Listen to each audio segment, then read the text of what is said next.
Let's say a very good morning to Tim at Montgomerie. Tim, how are you, sir? I'm very well. I wonder who the third person could be for us, Mike, in the good news we've had. We've had Donald Trump elected. Yes. We've had Justin Welby gone. Yeah. What could be our hat trick? It's been a good week, I think. Well, I'd like to think it might be Sadiq Khan after we learned yesterday that he was yesterday apparently exposed as having tried to put on a secret road tax on people. He wanted to introduce a pay per mile scheme, which I think he still will try and introduce, for £2 a mile, which would have meant basically anyone driving into town from outside of it, say from a place like Upminster into Oxford Street, 40 quid it would cost.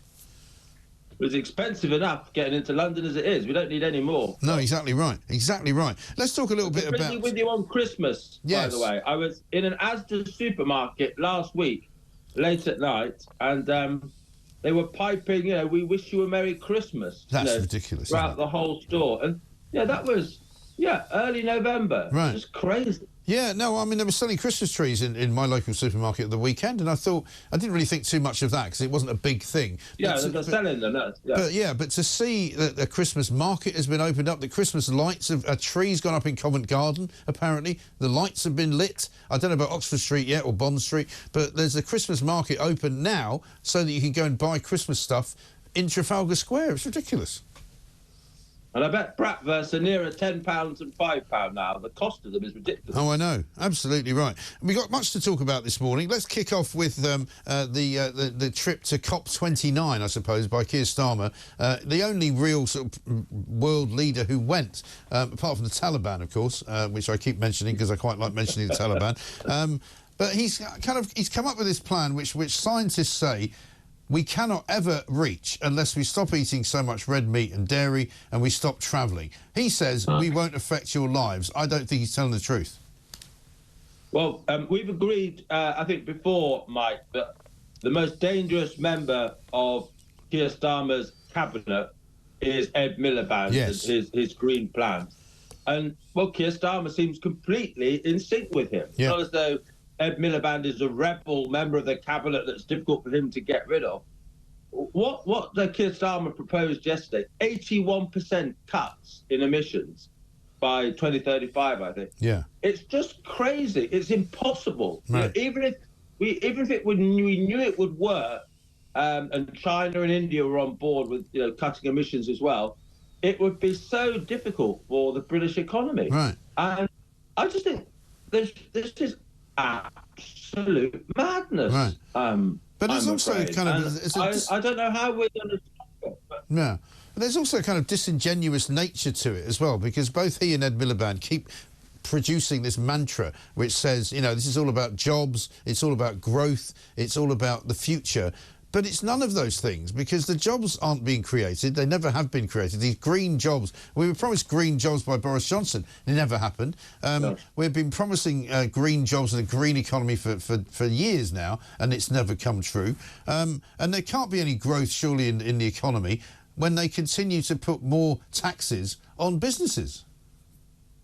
More taxes, more regulations on employment. So if you're a small firm takes on a new worker, they can't get rid of them, so now they won't take them on in the first place. Landlords have new regulations, already a sector where people are deciding not to enter the market anymore. It's all the budget tax increases, the environmental stuff. Yeah, you're absolutely right. Where is growth going to come from? Because an average business looks at this government and, no exaggeration, that the burdens that this government is putting on business are the biggest since the 1970s. And at the same time, just been listening to your other interview, America's will be cutting regulations on, by when Donald Trump's president. Yeah. So businesses, particularly international businesses, have a choice now.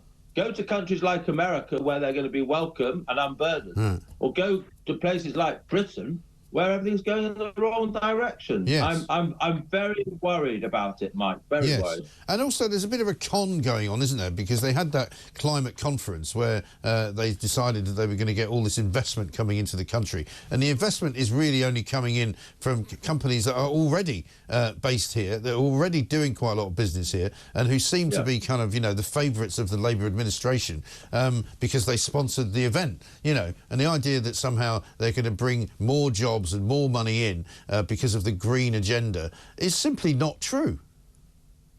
No. And one thing, you know, the last Conservative government wasn't brilliant, but a lot of the announcements that Keir Starmer's making, saying, I've brought this big company into the UK, actually, those deals were basically done under Rishi Sunak's time in office. So there's a dishonesty to the presentation as well. Yeah, absolutely right. And meanwhile, a lot of people are asking the question. I mean, he's back for Prime Minister's questions today, Keir Starmer, but he's spending an awful lot of time abroad.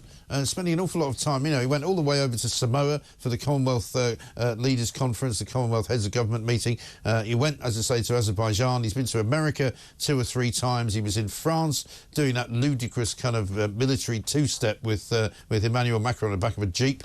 You know, that was weird. Wasn't that strange? Yeah. But he's not. But he's not actually at home very much. And when he is at home, he doesn't seem to be doing very much either.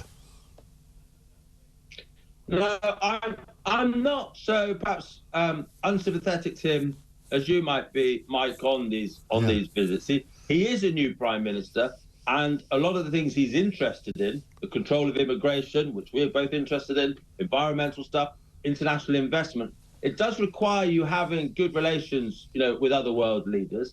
I think in these early days, you know, spending time with Macron, Scholz, and other world leaders is probably a good use of his time. But yeah, if the pattern continues, if he continues to spend quite so much time out of the country, on his private jets, of course, which he criticised Rishi Sunak for using, such hypocrisy, I think if he carries on being out of the country so much, then I would agree with you. But just at the moment, I think it may not be a bad thing. Yeah, well, we'll see. I suppose that remains to be seen. I mean, to be honest, I'd be quite happy never to see him very much at all. But you know, that's for very different reasons. Wes Streeting is in the papers this morning, starting to sound like the sort of the hard man of the NHS. Hospital chiefs will be sacked if they do not cut waiting times under a new package of NHS reforms aimed at ensuring there is a zero tolerance for failure. I mean, it's a laudable aim, I suppose, but is there any chance he's going to get it to work? Well, you know, he's been given so much money by Rachel Reeves in the budget, and before Labour came to power, they said that there would be no new sort of big money for the NHS without reform. Yeah. And of course, what we've seen is the money's going in supposedly at the same time as reform. That all looks a little bit dodgy to me. Yeah. So a way of getting around this problem with synchronising investment and reform is just threatening to sack people now. Well, I'm not sure. We know how difficult it is to get people in the public sector sacked, even if, you know, they really have failed. So I am very suspicious about whether this is a good headline for morning rounds like he's doing on British media today, but I'm not sure it's going to work. No, and I think that's the beginning of the end for a government, isn't it? Because they've only been in, what, 4 months now. The first 100 days is pretty disastrous. A lot longer than that. It feels like that, yeah. But, you know, they are a government that makes sound bites every single minute of every single day. But they've yet to kind of live up to anything that they've promised. And they've yet to do anything really that has changed the world, haven't they? Well, and also, I think they've got a real problem now with trust. You know, I've mentioned that they said they wouldn't put money into the NHS without reform. They changed yesterday regulations on housing, about the level of beauty and consultation that you would involve before house building. Last week, they U-turned on tuition fees. We know about where they are on tax. You know, the scale of broken promises for a government that is so new is unprecedented. You know, I'm a Conservative supporter. Perhaps I would say that. But it's interesting. I live in Salisbury, Mike, and, you know, people know I'm involved in politics and they'll talk to me about it. And it's the number one thing people are mentioning. Yes. The broken trust, the winter fuel allowance. You know, people feel very, very misled by Labour. Oh, I think so. And I think they're entitled to do so. Let me just show you something. This has come to us exclusively from a photographer I know called Nigel Howard, who took these pictures just yesterday. And they're pictures of Abbey Road. You might know the famous studios, the EMI studios, where Abbey Road was actually recorded, the Beatles album, and a place where Pink Floyd have recorded albums. I mean, it's an iconic spot. It is covered in pro-Palestinian graffiti. Right? Now, I don't know, I didn't know this. People say, oh, this has been like this for a while. This is the first time I've seen it. But basically, people have been going to Abbey Road, which is, as I say, an iconic landmark for tourists in Britain, who come here from all sorts of parts of the world, Japan, America, you know, even China, probably. I mean, I think that's disgusting, don't you? It makes my blood boil. I've only just seen these pictures for the first time. Yeah. Mike, but it really does make my blood boil. You know, where are the police? Yeah. You know, in our capital. You started in our conversation by talking about Sadiq Khan. Right. He's a terrible mayor. Terrible mayor. And you know, we know from places like New York where you used to live. Right. If you start to tolerate the little crimes like graffiti, like disorder, bigger and bigger crimes will grow because the public space is invaded by people who feel we can get away with this, we'll get away with anything. It's ugly, you're right. It's terrible for tourists who visit, you know, our fine capital city. But it's also a sign to criminals that they are getting the upper hand, that the police, the authorities aren't going to challenge it. They can get away with anything. Right. And if they can do it to Abbey Road Studios, where else are they going to do it? Is it suddenly going to turn up on the walls of the Tower of London? You know, are they suddenly going to start graffitiing down in Westminster? I mean, it's absolutely appalling, I think. It's such a bad look for our country. And this is on top of, by the way, and I didn't intend to go on this rant, but this is on top of the fact that apparently in Western Europe, the highest levels of anti-Semitism are now recorded in Britain. Well, there's only one word for that. Shameful. Yeah, it really is. Shameful. It really is. It's dreadful. Tim, listen, good to talk to you. Thanks very much indeed. Tim Montgomerie, founder of Conservative Home.